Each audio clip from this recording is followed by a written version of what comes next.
quero te levar a uma viagem de exposição, o quanto os nossos países africanos devem à China e as implicações dessas dívidas.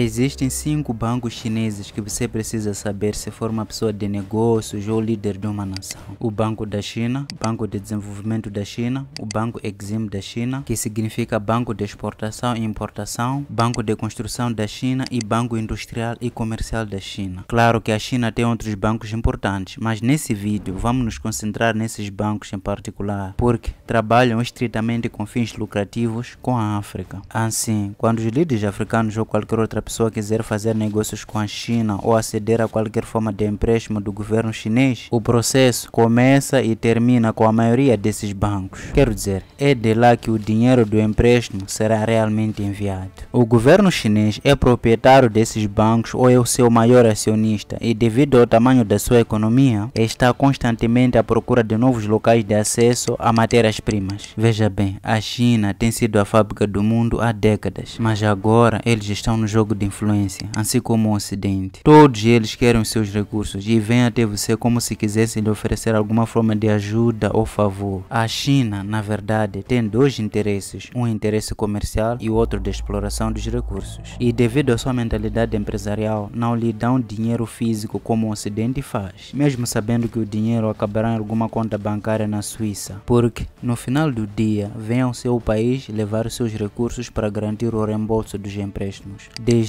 operações de minas em países como o Congo, infraestruturas empresariais, geração de eletricidade, caminhos de ferro, autoestrada, barragens, e quando você se percebe, já estão em todos os cantos do continente africano. Hoje, 49 dos 54 países da África devem muito dinheiro à China, mais do que a maioria pode pagar, o que significa que a China está nesses países prestando alguma forma de serviço com uma mão e arrecadando recursos como pagamento com a outra. Você pode perguntar, este é um acordo justo? Bem, os nossos dirigentes precisam mudar a forma que olham para as relações internacionais. Diga-nos o que você acha. Os credores chineses representam 12% da dívida externa pública e privada da África, que aumentou mais de 5 vezes para 696 bilhões de dólares entre 2000 e 2020. 7 nações africanas foram identificadas pelo Banco Mundial como estando em perigo de entrar em sobreendividamento como resultado da dívida chinesa. Desses 49 países, só Angola deve à China um recorde de quase 25 bilhões de dólares e tem um website que estima o valor em 40 bilhões de dólares, segundo os dados de janeiro deste ano. A Etiópia está em segundo lugar na lista com cerca de 13 bilhões. O Quênia deve 7 bilhões. A África do Sul está em torno dos 14 bilhões. A República do Congo deve mais de 7 bilhões e o meu próprio país, Moçambique, devemos à China cerca de 2 bilhões de dólares, segundo dados de novembro de 2023. A Nigéria deve 4,34 bilhões de dólares, segundo os dados de março deste ano. A Zâmbia deve 6 bilhões de dólares. Esta lista não inclui as dívidas ao FMI ou ao Banco Mundial. Essa dívida é apenas a China. E enquanto falo convosco nesse momento, o endividamento só está a piorar. A África do Sul está a adquirir um grande empréstimo da China para a empresa estatal Eskom para a geração de energia. E quanto ao FMI e ao Banco Mundial? Bem, de acordo com os dados recentes do FMI e do Banco Mundial, África do Sul, Guiné-Bissau, Eritreia, Ghana, Togo, Serra Leoa, Gabão, Congo, Angola, Moçambique, Quênia e Zâmbia têm dívidas que totalizam mais de 70% dos seus respectivos produtos internos brutos, PIBs. Na verdade, a China tornou-se um dos principais credores globais, com grandes participações que ultrapassam mais de 5% do PIB global. Então, a questão é, como que a China, que era tal como a África cerca de 30 anos atrás, é agora tão rica para emprestar dinheiro aos africanos? A resposta começa com a forma como a China maximiza o seu potencial em todos os aspectos da sua economia. Veja bem, todos os recursos que a África tem, a China também tem. Basta pesquisar na internet qual país é o maior produtor de ouro do mundo neste momento. Pesquisa no Google qual é o país é o maior produtor de carvão do mundo, açúcar, petróleo, cobre. Você encontra a China entre os 5 primeiros. Mas como eles chegaram aqui em 30 anos? A resposta está na liderança. Segundo a Business Insider, o patrimônio líquido mundial aumentou para 514 bilhões de dólares em 2020 contra 156 bilhões de dólares em 2000 e a China foi responsável por quase um terço do aumento. A sua riqueza disparou para insanos 120 bilhões de dólares contra apenas 7 bilhões de dólares em 2000. A África, em geral, deve à China mais de 170 bilhões de dólares. E não estou a condenar totalmente os empréstimos, porque todos os países contraem empréstimos, incluindo os países ricos. Os Estados Unidos, o Reino Unido, a Alemanha, todos tomam empréstimos. Mas com todas as somas de dinheiro que a África tomou emprestado ao longo dos anos, para onde foi o dinheiro? Tem havido abundância de evidências mostrando que esse dinheiro chega a algumas contas bancárias na Suíça. Outras partes do nosso dinheiro emprestado vão para o serviço de dívidas que foram contraídas nos anos anteriores. E por que isso está a se repetir? Porque continuamos a escolher o mesmo tipo de pessoas para nos liderar nos nossos países e esperamos que coisas novas aconteçam. Como isso é possível? Como pode fazer as mesmas escolhas e esperar obter resultados diferentes? Muitas pessoas não sabem que o povo chinês nem sequer sabe que está num país comunista. Claro que o governo possui sistema de vigilância em todas as partes e uma das forças militares mais fortes do planeta. E as pessoas comuns veem o que está acontecendo no Ocidente em termos da sua democracia. E alguns já amam isso. Por isso, quando eles têm meios, viajam para esses países de vez em quando. Mas de volta em casa, se divertem de uma maneira diferente. E você sabe por que a grande maioria concorda com o sistema chinês? É porque eles têm acesso a quase tudo que é necessário para uma boa vida. Cuidados de saúde incríveis, melhores estradas, água potável, internet, comida, abrigo, instalações recreativas. E você sabe o que é preciso para alimentar uma população de 1,4 bilhão de pessoas? Já pensou em quantos bovinos e galinhas são abatidos por dia? Esse tipo de liderança, meus amigos, está noutro nível. Os nossos líderes africanos não têm a mínima ideia. E para que a África mude, o tipo de liderança que temos terá de ser extraordinária. Com as qualidades que o Paul Kagame demonstrou, o seu país cresceu muito rapidamente. Um país que sofreu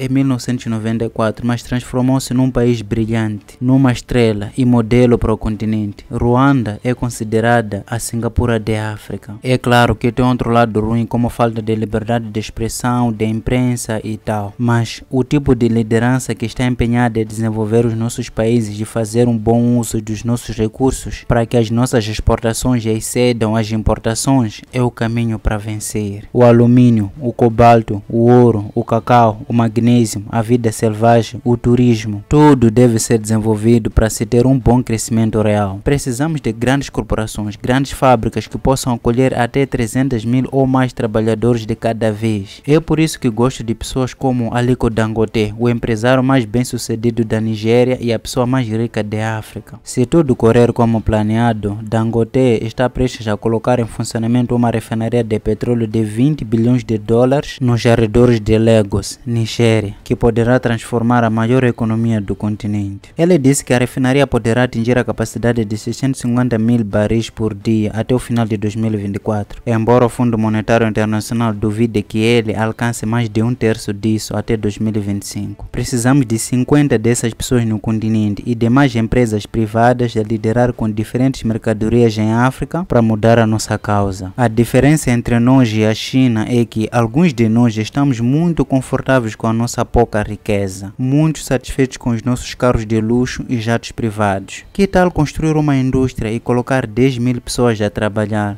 Que tal? Os estudantes que se formam nas nossas escolas e universidades são enormes. Precisamos de uma mudança de paradigma. Precisamos de indústria para absorver esses graduados. E é por isso que encorajo todos os jovens em África a entrarem na política. Sim, entrar na política, porque se vocês não o fizerem, outros o farão e vão controlar o seu destino. Esses empréstimos todos irão piorar e antes que você perceba, a China está segurando o escroto da África na palma da sua mão. Pensem sobre isso, meus amigos. Não se esqueça de compartilhar esse vídeo e nos seguir para mais informações. Vejo você no próximo vídeo. Tchau.